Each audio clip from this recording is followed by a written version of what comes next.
নমস্কার বন্ধুরা, বাসন্তী কিচেনে আপনাদের স্বাগত। আজকে আমরা তৈরি করব আলু ও ফুলকপি দিয়ে কাতল মাছের ঝোল। চলো রেসিপিটা দেখে নিই। প্রথমে একটি কড়াইতে তেল দিয়ে আগে থেকে সেদ্ধ করে রাখা ফুলকপি দিয়ে সামান্য হলুদ দিয়ে নেড়ে চেড়ে নিচ্ছি। ফুলকপিগুলোকে লাল লাল করে ভেজে নেব। ফুলকপিগুলো ভাজা হয়ে গেছে, এখন নামিয়ে নিয়েছি। অন্য একটি কড়াইতে তেল দিয়ে কাতল মাছে নুন ও হলুদ দিয়ে মেখে নিচ্ছি। ওইদিকে তেলটা গরম হয়ে গেছে, একে একে মাছগুলো দিয়ে দিচ্ছি।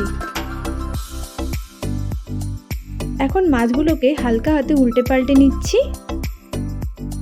মাছগুলো ভাজা হয়ে গেছে, এখন নামিয়ে নিচ্ছি।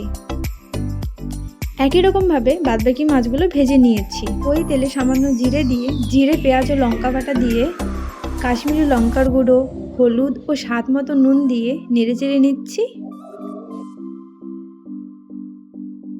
এখন এর মধ্যে আগে থেকে ভেজে রাখা আলু দিয়ে নেড়ে চেড়ে নিচ্ছি। এখন এটাকে ভালো করে কষিয়ে নেব।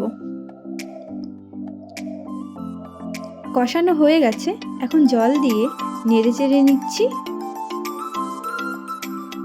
উতরানো এসে গেছে, এখন মাছগুলো দিয়ে দিচ্ছি, আবার নেড়ে চেড়ে নিচ্ছি। হয়ে গেছে, এখন নামিয়ে নিচ্ছি। আলু ও ফুলকপি দিয়ে কাতল মাছের ঝোল তৈরি। আপনারাও বানিয়ে দেখবেন, খুবই টেস্ট খেতে। রেসিপিটা ভালো লাগলে লাইক, শেয়ার ও কমেন্ট অবশ্যই করে দেবেন। ধন্যবাদ।